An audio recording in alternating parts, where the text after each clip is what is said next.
Hey, what's up guys, it's your boy the Fice back at it with another video, and today we are doing Raid Shadow Legends. But before we get this started, yo, if it's your first time here, definitely be sure to hit that subscribe button, leave a like, leave a comment, let me know what you guys think. We are on a new channel, guys. We are trying to push for 1,000 subscribers. I need your love and support. Send me your spirit energy, guys. Help support this channel to continue to grow. We need to push to 1,000 subscribers, and I can't do it without you guys. Thank you guys so much for always being there. It really means a lot. I know you guys love the raid content, and I want to do more and provide more content for you guys. So let's do a discussion really quick. Also, if you want to support the channel financially, check the YouTube description below. We got coffee mugs and t-shirts, all that good stuff. Let's get into it.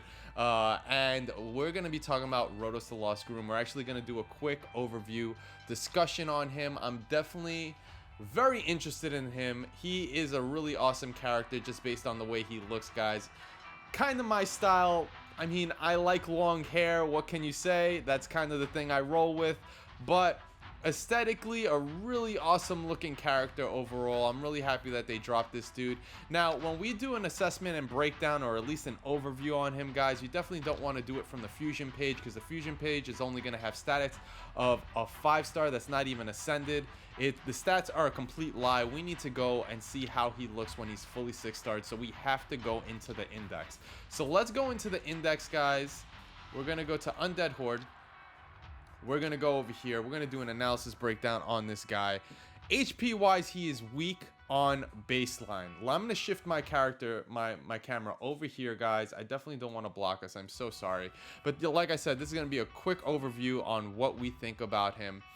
His HP is 11,895. Very short, but it's very small for a purpose. His attack is 1520. That is really incredible damage, guys. It's absolutely amazing. Really on par with like Jarang. I think like Cold Heart is another person that has really good attack like that. Like that type of damage is pretty crazy, fam. That's really good. I actually do like that he has a lot of damage. Like even if we go to Lizardman and we go to Jarang really quick, like Jarang's at 1608. But it also matters what type of attacks you do. Like basically, it's not going to compare to Heartseeker unless you have a move that does really good damage like that. So now if we do a breakdown, going a little further, sorry, I'm going in the wrong place. We're going to Undead. We're going here. 1520. That's really good as a baseline. Defense is even, like, that's so good, guys. That defense is amazing. 1266. I would compare Scartorsus to that. 1376, really close to that range, and Scartorsus can be very tanky. Obviously, his HP is also what really drives him to being like that, but if you kind of just base attack and defense alone, this character is really good in the sense of like baseline, like really good overall. It's just right now it's gimp because the HP, but we're gonna get to that on why. The speed is under 100%, is under 100, so yeah, not a speedy character, but with the potential defense being at 1266, I can see that being okay, because this means that this character for an attacker can potentially be very good for sustaining some damage. Of course, when it comes to the sense of just to make a quick note, when it comes to the sense of HP baseline and defense baseline, there really isn't something that kind of nerfs HP, but there are moves that nerf attack and defense. Defense down, attack down. So this character can really have issues if a defense down gets applied to them, because then what happens is their health pool is just insanely low. Still higher than everyone else, but if you build this character with a person that actually protects them with defense and things like that, then it might not pan out as being a dangerous thing. But that's one thing I definitely did want to mention when it comes to looking at stats. HP doesn't really get affected much, but attack can get affected, and so can defense. That's one of those things. So sometimes it's really awesome to just have a lot of HP when you're going for a defensive build, because that doesn't get debuffed in a sense. It's usually common that this really is what wrecks people. But yeah, so speed is kind of low. Crit is 15%. Crit damage is 63% higher than normal. That actually is really good. That actually tallies up to around Bellinor status right there, which is crazy, because Bellinor is a beast in himself when it comes to damage output. 63% right there. So far this character is really awesome in the sense. What was Bellinor's HP, by the way? 16, 15k? All right. Yeah, so that, like, he had some. And what was, I think his defense was 1,000 though. Yeah. So going back, like, basically the crit damage is very similar to him. Similar to Bellinor. Resist is at 40. Accuracy is at 0. So overall, not a bad character, but the HP is the thing that prevents him. But now let's take a look at his kit, because his kit's actually pretty awesome. Attacks one enemy, has a 75% chance of placing a 60% decrease defense debuff for 2 turns. Also has a 30% chance of granting an extra turn. Guys, 30% of granting an extra turn is actually incredible. That is an amazing thing. 75% chance of placing a 60% decrease defense debuff for 2 turns and an extra turn. If he gets an extra turn, the cooldowns of these drop, which that is amazing. So that means that this character can actually go pretty fast in the sense of making up for the speed. I definitely do like that aspect of having a 30%. And if you go for another item that also does extra turns, that could actually be really cool as well, guys. So that's, I mean, going for extra turn or decreased cooldown or whatever, like, it could be a very interesting combination of doing something like that with this type of character. So definitely keep that type of thing in mind. His damage is based off attack and HP. Now this is where it starts to get a little weird. This is very interesting. It's weird but interesting at the same time, because he's like, he can buff himself. So if we go into the sense of looking at this, he basically can get an extra turn, awesome stuff, but it's based on attack and HP. Currently, HP is low. Currently. Attacks one enemy. This is Vitality Plunder guy, level 1. Attacks one enemy, decreases the target's max HP by 20%, and then adds that HP to this champion's own max HP. Cannot decrease a single champion's max HP by more than 60% in one battle. Cannot increase this champion's max HP by more than 60,000 HP. Does not decrease boss's max HP. This champion's max HP will increase by 15,000 when this skill is used against bosses. So what I'm understanding from here on this build, and we're gonna just knock out the clan boss portion of it, what I'm understanding from this, and you guys could correct me if I'm right or wrong, is that you would have to do his move 4 times in order to get the full 60,000, because it's only gonna be 15,000 a pop, and you're not gonna drain the clan boss's champion. You're only gonna increase this person's damage and health. And that's the cool thing about it. That's why I was saying it's very interesting when you look at the damage based on. The damage, hey baby, mwah. Sky is very curious on raid. If you look at what it's based on, all the moves are based on attack and HP. So what I'm leaning towards right now, guys, is even though this is a really amazing baseline, guys. This is a really amazing baseline. It could be very interesting if you do a hybrid build of attack and HP. And that's where I feel like you can kind of go down this route, because in the sense, you're also building it up to potentially be around 20k HP, you know, potentially, if you wanted to, but you're also increasing the attack in the sense. And then when he does the buff, this person can have over 80,000 HP, and Sky's just being crazy. You gotta stop, baby. We're doing a video. This person can have, if you give them 9,000 HP, they could be, yeah, they can go over 80,000. That could be crazy. I would probably build this person in a hybrid of HP and attack. I'd probably lean a little more to attack, because this would accentuate the damage significantly. But the HP here would also, it would help a lot on surviving. So it's a very good question on how you want to build this. So I would probably go for, yeah, you would go for a hybrid of HP attack, and then you would definitely tally on some defense, guys. You would definitely tally on some defense, because that you want this person to sustain and survive for a bit. Now, let's go to the next thing we would want to go for. I would say, let's see, Fated Destruction, level 1. Attacks one enemy will ignore 75% of the target's defense, will also ignore unkillable and block damage buffs. Grants an extra turn if this attack kills an enemy. That is awesome. So, this move is basically like Relic Keeper's move, and it literally ignores anybody that becomes untouchable in arena. This guy basically becomes the killable of unkillables. He's a Punisher. He destroys anything. This is really awesome. This is a really good move. I definitely do love it. Also has block revive. I just looked at that. That's crazy. I'm liking what I'm reading here, and I'm going to give you my full assessment on what I think I would probably go on an artifact base. It won't be too detailed, but let's look at what this is. And I'm not going to jump into Sci-Fi The Lost Bride, or Sci-Fi. I say Sci-Fi.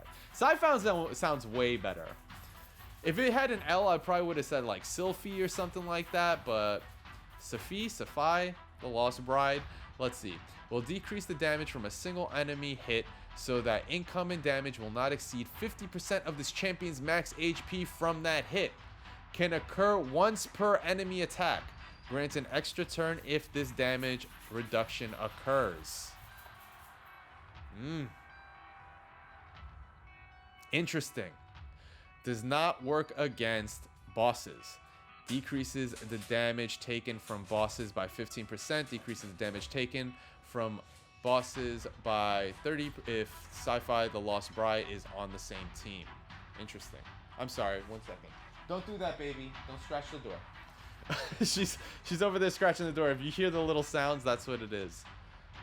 The passive made me have a redirection on what I think I would probably go for build.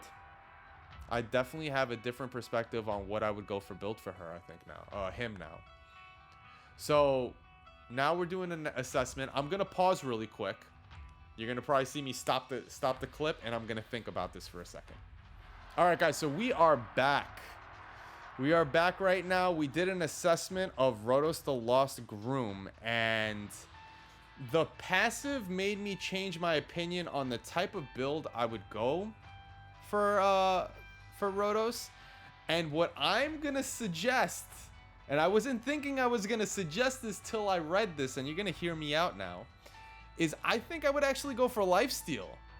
I never thought I would say really far in game, like once we start going really high in arena and stuff, that I would continue going for a lifesteal set. But we've done it for Rosin. We've done it for, you know, I still use it on Bellinor, but Bellinor is not an arena character for me. I use him in Clan Boss. That's why. So having lifesteal is really good on Rotos in the sense that, one, if this passive procs and this person is at, say his health was at 11k, this passive allows him to basically not get more than 50% damage. So the most they can hit him with potentially, in theory, would be 5.5k, 6k. That's what I'm understanding this at. Will not exceed 50% of this champion's max AP from that hit. So now, if we build lifesteal, what we're essentially doing is we're basically getting back 50% of the HP that was lost, and we're doing 30% getting it back, which is like, you know, we get 30% of our damage. Because this person's damage output is going to be so good once they get the 60k and we have defense down, he's gonna do insane damage to kind of stay alive. So I really do love the aspect of building a lifesteal set with him. Now, when we're talking about life, I would probably do lifesteal. I'm trying to see lifesteal or lifesteal and speed to compensate. You never go bad with speed. You never go bad with speed. You can go lifesteal immortal set, because immortal set, if you think about it, extra turns, they get 3% health. So basically the idea would be like, because that proc he gets 3%, and because of his A1 he could get 3%, which is really 6%. You know what I'm saying? So you can do Lifesteal Immortal set. That's not a bad way to build him, even though this is a really offensive character. You can potentially build a set that makes him sustain, because he has good defense. He has this passive that protects him from HP not going over 50%. Now, if you go over, now the thing that we're only theory crafting because obviously he hasn't been unlocked yet, is if you go 60k HP, say baseline was 70, so it would be 71k HP. When he gets buffed 3 times to have the 60k, I guess now it's like 50% of the HP is 35k, so you don't get that extra turn. You don't. So it's a very interesting aspect on how you kind of go for it. So maybe you might not go for A2 right off the bat. Maybe you won't. Maybe you'll stay debuffed to intentionally get that 50%, grant that extra turn. So you'll do your first attack, then you'll get attacked, you'll do the extra turn. You know, that's my thought process of what I'm interpreting from this character. It's going to be very cool to see this character in the meta and how it actually formulates. But I probably wouldn't do Vitality Plunder till maybe the second time around. You know what I mean? And then have Lifesteal bring me back to 80%. Someone attacks us, brings us down to 30%, and then we basically do a Lifesteal, and now we have a lot of HP. I think this is going to be an absolutely interesting thing to look into, guys, and I'm looking forward to seeing how this unfolds. Now, let's take a look at like amulets and stuff like that, because I definitely do want to have that discussion on how you would build it. So the way I would potentially build this character, guys, is when it comes to ring, HP. HP right off the bat. This is a flat stat. You want to really get as much as you can out of this right now. So you're going to want to do HP if you're able to do that. So something like this, guys. Look, this is amazing for him. I would so put this on him. 6-star, 600 HP, 6% attack, HP 7%. This is an ideal item for this character. If we can get a defense percentage here, that would be sick. But we would want to put HP as the flat stat here to help him with his issues that he's having on a health pool. And the way you're going to do that is by doing flat stat right there. You're going to want to do crit damage here, guys. You're going to want to do crit damage over here for the neck piece. I'm obviously just touching my Scar Torsus just cuz, but you're going to want to do crit damage here. You're going to want to have resistance and accuracy, and, you know, if you can get defense and attack as a flat stat, whatever it is, that's pretty much it. So just make sure you have resistance and accuracy. That's really the ideal thing when it comes to the neck piece, and go for crit damage as the main stat. You're going to want to have an accuracy banner, definitely, for this character. Having some speed isn't bad. Having some, like, can we get some HP on a banner? Can we get HP on a banner? Let's see. Not as the main stat, but I want to see if we could get it as a percentage. Yes, you can. So having HP percentage, defense percentage, attack percentage, and then an HP an accuracy banner, that's probably where it's going to be at for this person. You know, this actually wouldn't. No, that's HP. I'm sorry. I'm trying to see if we have an accuracy banner. Oh my God, we don't have an accuracy banner. Ugh. We have a 5-star accuracy banner, defense 5%, speed 4. That's not bad. If we can get some HP and attack here, we would be golden. But definitely be sure, guys, to put HP as a flat thing up here. That's the way you would redesignate it. And then over here, when it comes to the other things, guys, I would probably be focusing attack percentage. I would be focusing attack percentage here as a main thing. Like I said, it would be 4 pieces of lifesteal, maybe 2 pieces of immortal. That's not a bad way to kind of go about it, because like I said, those extra turns can give you a potential of 3%, 6%. It could kind of sustain a lot of stuff. You know, try to get those defense percentages as substats when you can. You obviously are going to want to go for crit rate here. Yeah, kind of all the baseline stuff like we kind of discussed. HP, attack, defense. Get a little bit of speed. Make sure your crit is really decent, at least 70%. If you have a crit rate, buff person, or at least like 60%. If you have a crit rate buff person, it goes to around 90%. It's good enough to land. You're gonna have the crit damage increase via the neck piece. But that's like the main part that I really wanted to talk about was the ring, and then making sure it's life steal. And then if you wanted to do 2 pieces of mortal, 2 pieces of you know, speed, whatever you want to decide. But I personally I'm envisioning putting this character on a sustain type of level, where the more he buffs, the stronger he gets, and then that 50% attack thing procking, like that would really help a lot. All right, guys, one thing I definitely do want to talk about this in this guide, or at least this discussion of theory crafting and stuff, and I'm sure this is probably how I would build him at the end, which what I'm gonna envision when I do get him, is let's take a look at how we would potentially build the masteries and why I would think this is the way you would go. So I'm gonna put up raid bro, instead of like you're gonna hear the audio dissipate because we're not in the game anymore. But this is kind of the idea of how I would potentially build, and I'll kind of go through each of these items while we do this discussion. So essentially what I really want to talk about here is we have, first we'll talk on the support side. We got accuracy here 10.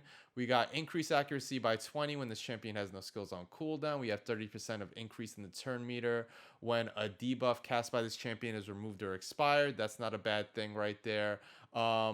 We can do this if we wanted to get a little more accuracy out of him. That's not a bad idea. So this is interchangeable, to be honest. I mean, I like this in the sense that you're applying a debuff, but honestly, if we're taking a look at what we can do here, let's see. Decreases the target's max HP by 20%, adds it to his own. Now, we'll ignore 75% of the target. No. You see, I don't lean towards the turn meter like this one too much, in the sense that it's only done to one target. You usually want to do it if it's done to multiple targets, because it kind of speeds things up a little bit more. And then the whole Tormund meta kind of made it weird, but I'd probably go maybe around this route. Actually, this would be a safer route. Just get some more accuracy out of it. Why not? Because then you don't have to stress about it as substats if you're not that high into the arena set yet. So this wouldn't be a bad way to go about it. Since I said we were building lifesteal, we probably wouldn't go for the book. We would just go straight up to Evil Eye, which then will decrease the turn meter here, and then go something like this to increase the turn meter of a debuff for the defense down and stuff like that by 1. So this is kind of like a quick guide of how I would do it. Even if you went kind of with this one to get the extra 10%, because your character is going to essentially be the person that's going to one-shot nuke things. Like that's what Rotos is really going to be like. That's the person that's going to really take things down. So that's the way I'm envisioning when I'm building this character, just because of his output, and not to mention that his A3 literally says will ignore 75% of the target's defense, will also ignore unkillable and block damage buffs, and grants an extra turn if the attack kills an enemy. So I can imagine how insane this is going to be with a defense down. It's going to be 60% defense down with this 75% ignore defense. That's going to be insane on damage output. You don't even need to attack 50% at that point. It's just, it's so insane. So if we go back to Raid Bro, just to show you what I would kind of go now on the offensive tree, this is kind of how I would do it, guys. Crit rate, typical, crit damage. Now over here, you can do something where you can either decide increases damage inflicted by 5% when attack. I don't see this really good for him. I could probably see, this increases damage inflicted by 5% when attacking with 50% HP or less, because the idea is essentially like, if that move procs because this person has low HP, he's going to do a lot of damage, which is not bad. Or you can just go for the straight up shield breaker. Like, this is kind of like your choice on what you would want to go for. This is not a bad option, guys, because you're going to have a huge health pool. So you bouncing from there is actually a lot of room to play with. I definitely would want to go for Life Drinker to bring him back up, especially if you're using a lifesteal set. This could actually make it very interesting on coming back to life, so I definitely do like that. I do like the increasing damage inflicted to targets with less than 40 HP, because you're trying to have this person as basically your kill shot, the person that's trying to take them out. Then after that, I kind of went for Cycle of Violence, which is a really good thing where it can decrease cooldowns of other spells. Because he has so many extra turns, this actually does help in a really good sense, and he does really good damage. So it helps out, you see. So the idea would be has a 30% chance of decreasing the cooldown of a random skill by 1 if the damage inflicted by a skill exceeds 30% of the target's max HP. I'm pretty confident based on his output that he will be able to do that, especially with his ignore armor attacks and his defense downs that he can apply. This will easily make it. Now, I went into Opportunist because I would basically essentially envision myself putting him on a tanky team, and he would be the person that's kind of like killing everyone. That's just my vision on it, because I would really want him to be surrounded by people that can support him to continue to stay up, so he can continue to pump damage, because his defense is really good. He just really needs to be someone needs to be on alert for him when after the first few turns. If his HP is going to go down a bit, he kind of gets it brought back up, but then he has his lifesteal to actually keep him sustained. But I'm going to build him with Torment to essentially do more damage output. That's the way I envisioned.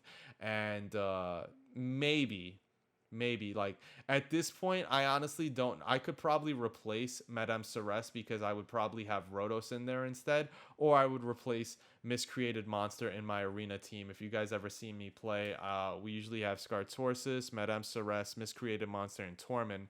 I could probably swap Madame Ceres because we don't need her anymore to take away unkillables and stuff like that. She's still amazing for taking out counterattacks and all those other buffs, so I might want to keep her in. Miscreated Monster could potentially get replaced. We can decide to see how we go from there, but either those are a viable option where Rotos can jump in, which would be a really cool kind of thing. And then you could do other compositions as well, but like I really do see Rotos being good on a very strong defensive team and him just doing insane damage output. You could probably put him in a nuke team and it wouldn't be bad either, but like I said, his speed is kind of low, so that's why I would want to put him on a defensive team to kind of help him, and his passives really help him be tanky on the first set of things. So that's really what I kind of see, because that's what it is. Then we went for Kill Streak, obviously increase the damage when he's going to be the person killing people essentially, or at least cleaning up for the most part. And then we did Blood Shield, because I really do see him doing so much damage output that kind of really makes him get that shield for the sustain to help him out a bit. Now, because he has that amazing ignore armor attack, I actually decided to go into Helm Smasher, guys. So Helm Smasher would make it go from 75% to actually being 100% if it actually decides to proc, which has a 50% chance of ignoring 25% of the target's defense. For skills that ignore defense, this is 25%. The 25% is an addition to the amount ignored by the skill. So Helm Smasher sounds really amazing, guys. I definitely would actually put Helm Smasher on this dude. This is the kind of build I would go for, guys, if you were actually really curious on building it. Definitely let me know in the comments below how you guys would build it, but I did want to put this in the video because this is how I would probably build our boy Rotos when we actually get him. But yeah. So that's kind of one of those things, like it says, will decrease damage from a single enemy hit so that incoming damage will not exceed 50% of this champion's max HP from that hit. Can occur once per enemy attack. So, okay. So the idea is only one enemy can attack like that, and then after that, they can actually kill him. Can occur once per enemy attack. So it's basically on the first wave of hits, he's kind of good, and he'll be able to, he essentially has, the best way to describe this, guys, is he has a passive initial counterattack. That's the best way to explain it. That's the best way to explain it. He has a passive counterattack for the first wave of hits. So I think that's very interesting. I still would go with the lifesteal set because it definitely helps at the end of the day, and then eventually it helps with the max HP output because this is also going to increase his damage output, and then before you know it, you're going to be sustaining so much health. I think this character is absolutely amazing, guys. Let me know in the comments below what you guys think of Rotos The Lost Groom. I think he's going to be someone that's definitely worth going for. I'm going to try to go for him. I love you guys tons. I really hope you guys enjoyed this video, and hopefully when we go for him and I actually get this character and I get to mess with him, I wonder how different my opinion will be once I'm able to see him in action. That is something I'm so curious about when it comes to this video, but that's why I love doing these videos, because it's like a theory craft. It makes you start to contemplate, like, yo, what can you do with this character? How are they designing him? What's going on? And the more and more we talk about it, the more we start to figure it out. So it's definitely very interesting. Thank you guys so much for checking out this video. Much love and appreciation. Hit that subscribe button, and I will catch you guys next time. Also, guys, if you want to support the channel, definitely be sure to check out Dragon Champions. I think I'll put the promo code early on, but if I don't, I definitely will show you how to use the promo code over here. But until then, I'll catch you guys later. Let me know what you guys want to see in the next video, and I'll see you next time. Sky, you want to say bye to them real quick? Come here, baby. Let's see if we can... Oh, no, she wants to go and play. Baby girl wants to go play. Here, I'll show her real quick. Where is she? Hey, baby. Yeah. Give me the ball. Go get it. There you go. All right, guys. I will catch you guys later. Peace. See ya. This video was brought to you by Dragon Champions, guys. If you wanted to support the channel but also play an amazing game, here's how you can use our promo code to help us continue further. You would go up here on the top right corner and click that cogwheel, hit use promo code, type in Fice gift, and then hit OK. And you actually get some rewards, guys, for doing that. So not only are you getting amazing rewards out of it, you're also supporting the channel. So definitely be sure to do this when you're playing this game.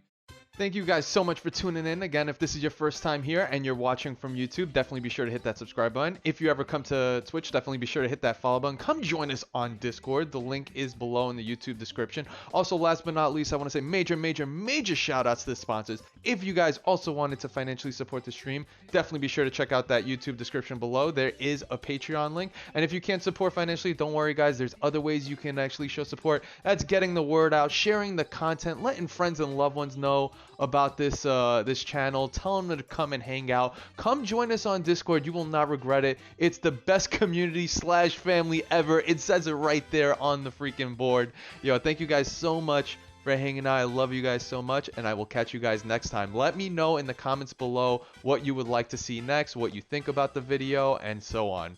I'll catch you guys next time. See ya.